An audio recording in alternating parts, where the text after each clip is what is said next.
저는 결혼한 지 벌써 20년이 되었습니다. 45살이 된 지금까지 한 번도 시어머니와 큰 갈등 없이 지내왔죠. 물론 완전히 편했던 건 아닙니다. 시어머니는 올해 67세로 우리 집안에서는 절대적인 존재였어요. 작은 일 하나까지 간섭하시고 제가 하는 일마다 잔소리를 달고 사시죠. 며느리야, 김치는 왜 이렇게 짜게 담갔니? 애들 교육은 제대로 시키고 있는 거야? 이런 말들이 하루에도 몇 번씩 반복됩니다. 솔직히 말하면 가끔은 정말 지쳤어요.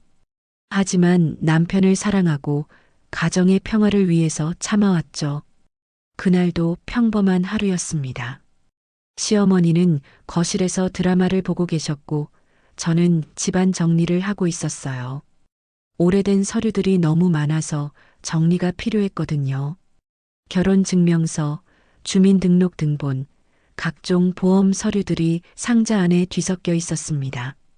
서류들을 하나씩 분류하면서 버릴 것과 보관할 것을 나누고 있는데 갑자기 이상한 서류가 눈에 띄었어요. 처음 보는 형태의 서류였습니다. 표지에는 입양 관련 서류라고 적혀 있었죠. 순간 심장이 쿵하고 내려앉는 느낌이었어요. 입양이라고? 저는 혼잣말을 중얼거렸습니다. 우리 가족 중에 입양과 관련된 사람이 있었나 싶어서 서류를 펼쳐봤어요. 그런데 거기에 적힌 내용을 보고 정말 깜짝 놀랐습니다. 입양 신청자 이름에 시어머니의 이름이 적혀 있었거든요. 더 충격적인 건 입양된 아이의 정보였습니다. 이름, 생년월일, 성별까지 자세히 기록되어 있었어요. 1975년생 남자아이. 지금이라면 48살이 된 나이죠.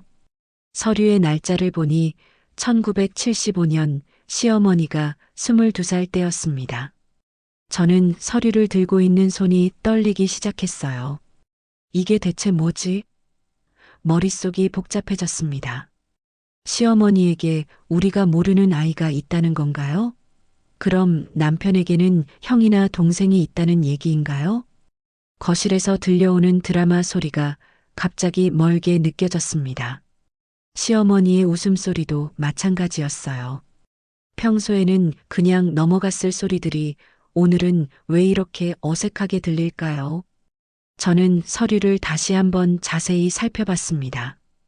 혹시 다른 사람 것이 섞여 들어온 건 아닐까 하는 마음에서였어요. 하지만 아무리 봐도 시어머니의 이름과 주소가 정확했습니다. 그때 주소는 지금과 달랐지만 시어머니가 결혼 전에 살던 곳이었죠. 이상하다. 저는 혼잣말을 계속했습니다. 시어머니는 평소에 자신의 젊은 시절 이야기를 자주 하시는 편이에요. 어떻게 남편의 아버지를 만났는지, 결혼 전에는 어떤 일을 했는지, 그런 이야기들을 들려주셨거든요. 하지만 입양에 대한 얘기는 한 번도 들어본 적이 없습니다. 더 이상한 건 남편도 이런 이야기를 전혀 모른다는 점이었어요.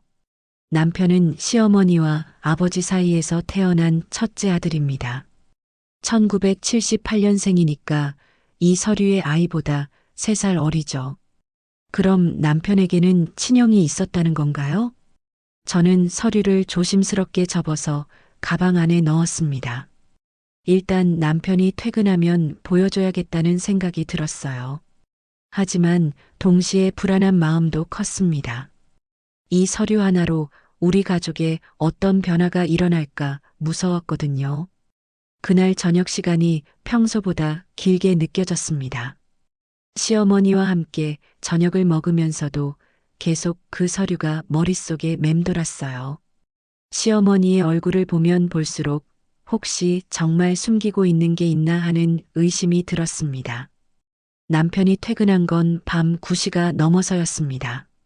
저는 그동안 계속 어떻게 말을 꺼낼까 고민했어요. 시어머니는 이미 방으로 들어가셨고 우리 부부만 거실에 남아 있었습니다. 여보, 오늘 집 정리하다가 이상한 걸 발견했어. 저는 조심스럽게 말을 꺼냈습니다. 남편은 피곤한 표정으로 소파에 앉아 있었어요. 뭔데? 하고 물어보는 목소리도 지쳐 보였죠. 저는 가방에서 서류를 꺼내 남편에게 건넸습니다. 이거 좀 봐줘. 어머니 이름으로 된 입양 서류야. 남편의 표정이 순간 굳어졌어요. 서류를 받아들고는 한참 동안 들여다봤습니다. 이게 뭐야? 남편의 목소리가 조금 높아졌어요. 입양 서류라고? 우리 어머니가? 저는 고개를 끄덕였습니다. 나도 처음 봐서 놀랐어. 1975년에 남자아이 하나를 입양했다고 되어 있더라고. 남편은 서류를 다시 한번 자세히 살펴봤습니다. 이상하다. 이런 얘기는 한 번도 들어본 적이 없는데 남편의 얼굴에 당황한 기색이 역력했어요. 설마 이게 진짜일까? 나도 그게 궁금해서 물어보려고 했는데 어떻게 말을 꺼내야 할지 모르겠어. 저는 남편의 반응을 살폈습니다. 다행히 화를 내거나 하지는 않았어요. 오히려 더 당황스러워하는 것 같았죠. 어머니한테 직접 물어볼까? 남편이 말했습니다. 하지만 저는 고개를 저었어요. 너무 갑작스럽게 물어보면 어머니가 놀라실 것 같아. 일단 다른 단서가 있는지 더 찾아보자. 그 다음 날부터 저희는 마치 탐정이 된 것처럼 집안 곳곳을 뒤져봤습니다. 오래된 사진첩, 일기장, 편지함 등을 하나씩 살펴봤어요. 시어머니가 외출하신 틈을 타서 조심스럽게 조사했습니다. 며칠 후 또 다른 단서를 발견했어요. 시어머니의 오래된 사진첩에서 이상한 사진 한 장을 찾았거든요. 젊은 시어머니가 어린 남자아이와 함께 찍은 사진이었습니다. 아이의 나이는 대략 2-3살 정도로 보였어요. 이 아이가 누굴까? 저는 남편에게 사진을 보여줬습니다. 남편도 처음 보는 사진이라고 했어요. 나도 모르는 아이네. 친척 중에 이런 아이는 없었는데. 사진 뒷면에는 1977년 봄이라고 적혀 있었습니다. 입양 서류의 아이가 1975년생이니까 시기적으로 맞아떨어졌어요. 저희는 점점 확신이 들기 시작했습니다. 하지만 가장 이상한 건 시어머니의 평소 모습이었어요. 저희가 이런 조사를 하고 있는 걸 전혀 모르시는 것 같았거든요. 평소와 똑같이 잔소리도 하시고 드라마도 보시고 요리도 하셨습니다. 어머니는 정말 모르는 척 하시는 건가? 아니면 진짜 괜찮다고 생각하시는 건가? 저는 남편에게 물어봤어요. 남편도 확신이 서지 않는다고 했습니다. 그러던 어느 날 저녁 가족들이 모두 모인 자리에서 제가 용기를 냈습니다. 어머니, 예전 사진을 보다가 궁금한 게 있는데요. 시어머니가 고개를 들었어요. 뭐가 궁금한데? 이 아이가 누구예요?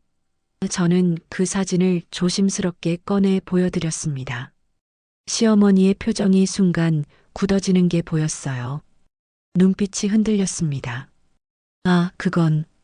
시어머니가 말을 더듬었어요. 옆집 아이였어. 그때 잠깐 돌봐줬었지. 하지만 목소리가 평소와 달랐습니다. 긴장한 것 같았어요. 저는 더 이상 물어보지 않았습니다. 하지만 시어머니의 반응을 보고 확신했어요. 분명히 숨기는 게 있다는 걸 말이죠. 일주일 후 저는 마침내 결심했습니다. 더 이상 이런 식으로 숨바꼭질할 수는 없었어요. 가족들이 모인 일요일 저녁 식사 자리에서 진실을 밝히기로 했습니다. 어머니, 말씀드릴 게 있어요. 저는 식사를 마치고 나서 입을 열었습니다. 시어머니와 남편 그리고 대학생인 저희 아들까지 모두 거실에 앉아 있었어요. 뭔데 그렇게 심각하게? 시어머니가 웃으며 물어보셨습니다.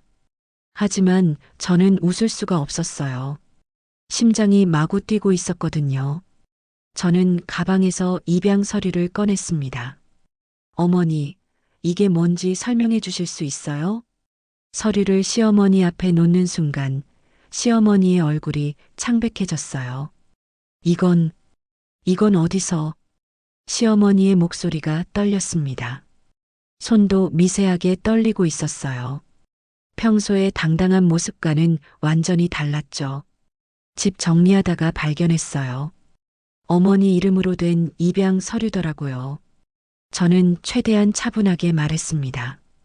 1975년에 남자아이 하나를 입양하셨다고 되어 있는데 이게 사실인가요? 남편도 충격을 받은 표정이었어요. 어머니, 이게 정말 사실이에요? 시어머니는 한참 동안 말을 못 하시더니 결국 고개를 숙였습니다. 그래, 사실이야. 시어머니의 목소리는 평소와 완전히 달랐어요.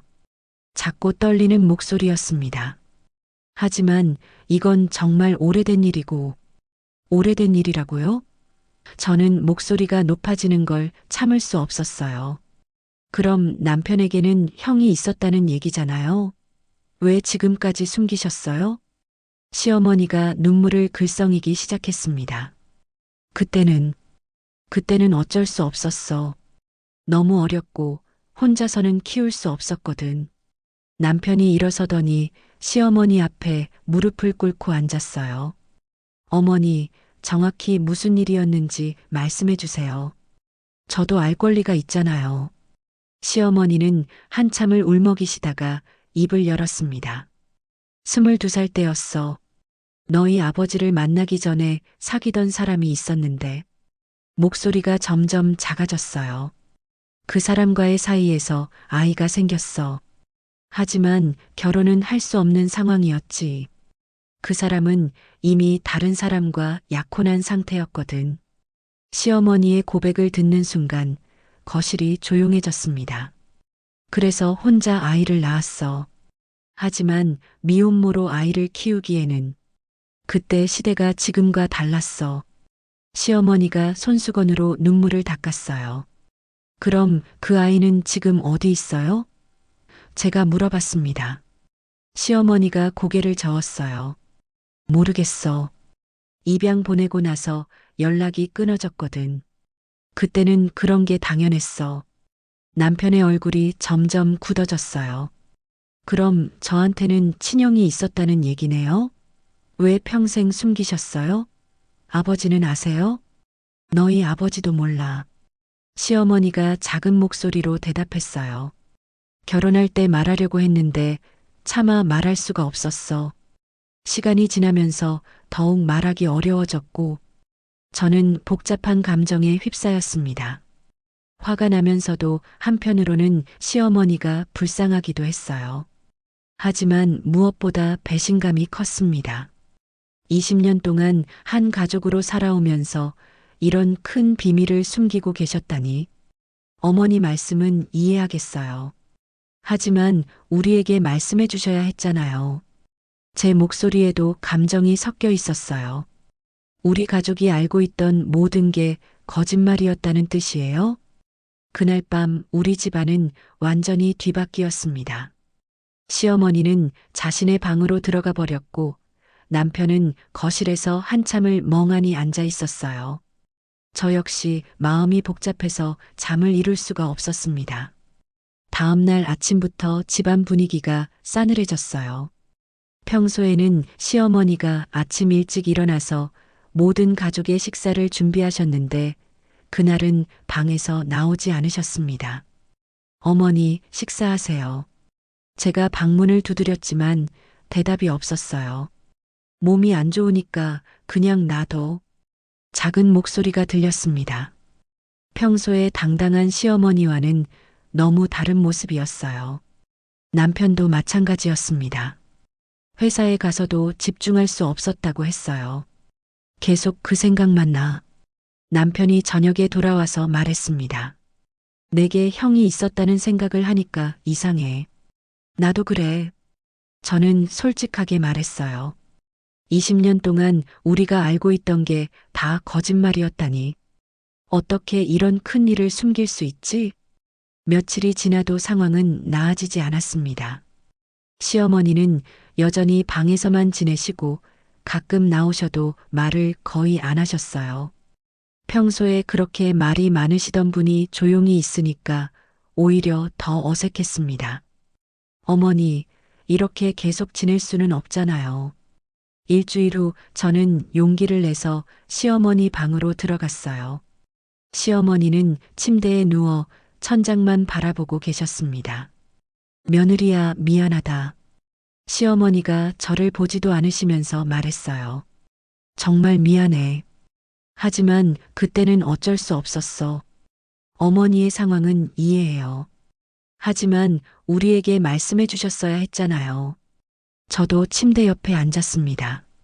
가족인데 이런 비밀을 숨기시면 안 되죠. 가족이라. 시어머니가 씁쓸하게 웃었어요.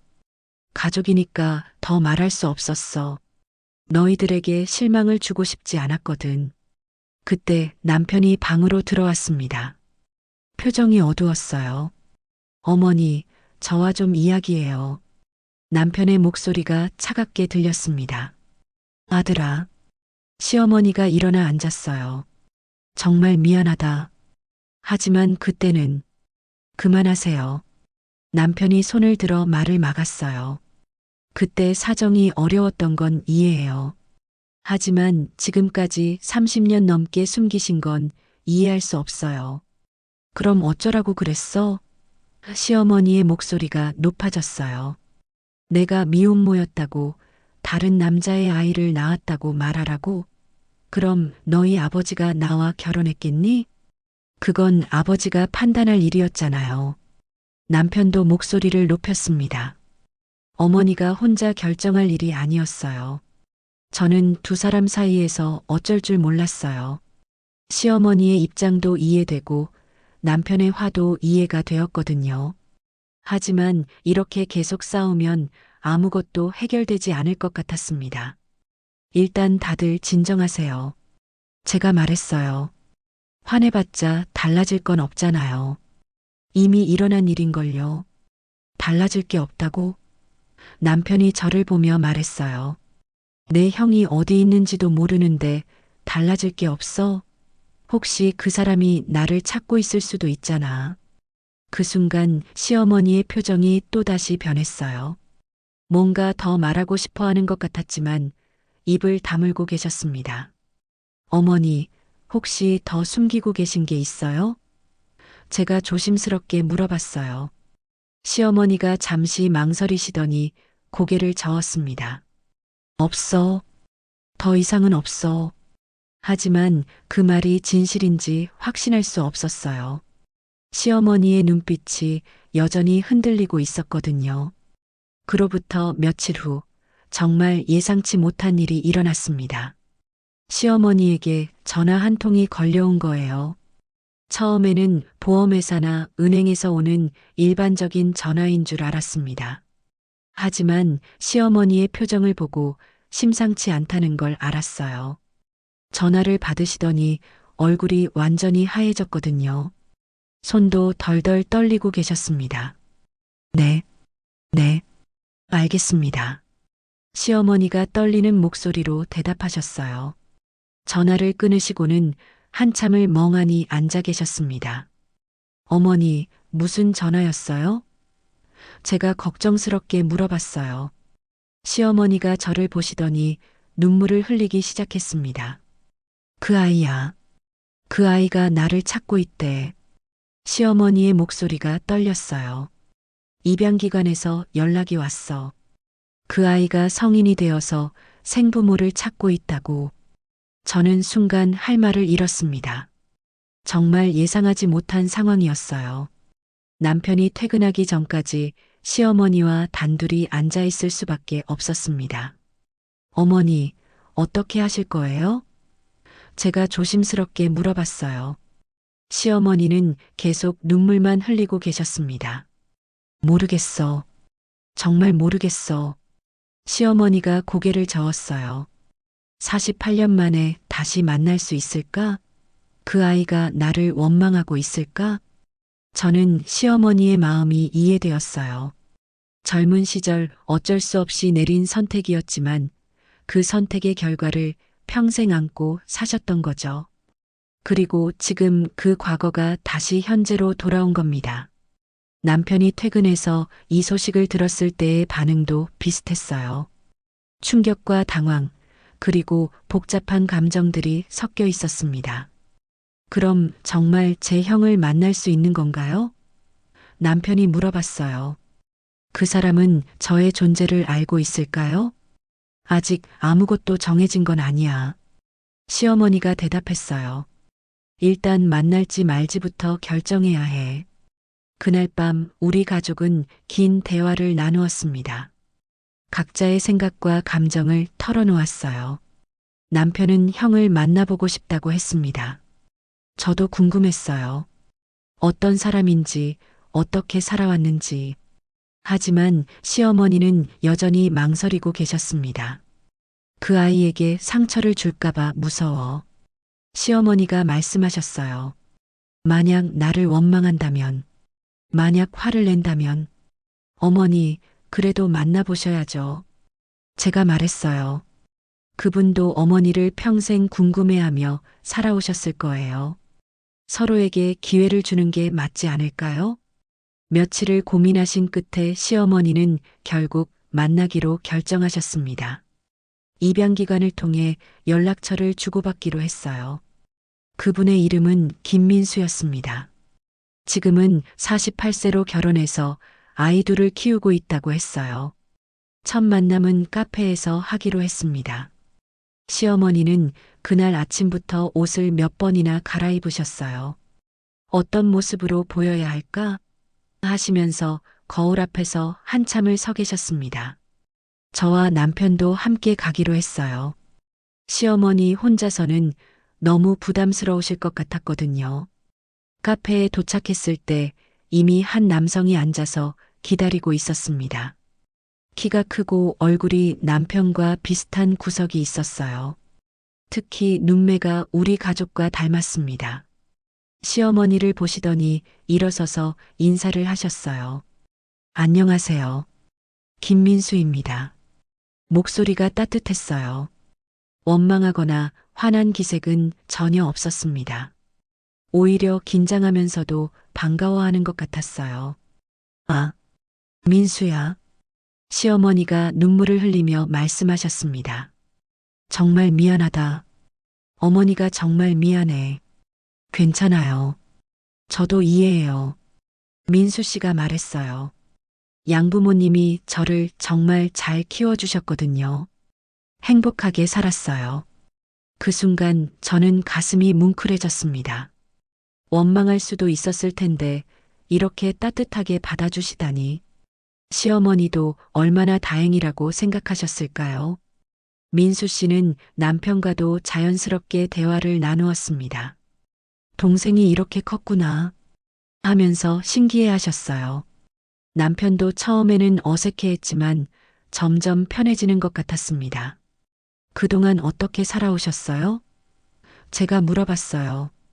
민수 씨는 웃으며 대답하셨습니다. 평범하게 살았어요. 회사 다니고 결혼하고 아이들 키우고. 다만 항상 궁금했죠. 제 생부모가 어떤 분들인지. 시어머니가 또 눈물을 흘렸어요. 정말 미안해. 그때는 어쩔 수 없었지만. 어머니, 그만 미안하다고 하세요. 민수 씨가 시어머니의 손을 잡았어요. 저 정말 괜찮아요. 오히려 이렇게 만날 수 있어서 기뻐요. 그날 우리는 오랫동안 이야기를 나누었습니다. 민수 씨의 어린 시절 이야기, 양부모님에 대한 이야기, 그리고 지금의 가족에 대한 이야기까지. 마치 오랫동안 헤어져 있던 가족이 다시 만난 것 같았어요. 헤어지기 전에 민수 씨가 말했어요. 앞으로도 연락하며 지낼 수 있을까요? 저도 이제 가족이 생겼으니까. 시어머니는 고개를 끄덕이며 대답하셨습니다. 그럼, 당연하지. 이제 우리 가족이야. 집으로 돌아오는 길에 저는 많은 생각이 들었습니다. 처음에는 시어머니를 원망했었어요. 왜 이런 큰 비밀을 숨겼는지, 왜 우리에게 말해주지 않았는지. 하지만 이제는 이해가 됩니다. 때로는 사랑하는 사람을 위해 비밀을 간직해야 할 때도 있는 거죠. 시어머니는 가족을 지키려고 그런 선택을 하셨던 겁니다. 물론 완벽한 선택은 아니었지만 그때는 최선이라고 생각하셨던 거예요. 그날 밤 시어머니가 저에게 말씀하셨어요. 며느리야, 고마워. 내가 없었다면 이런 용기를 낼 수 없었을 거야.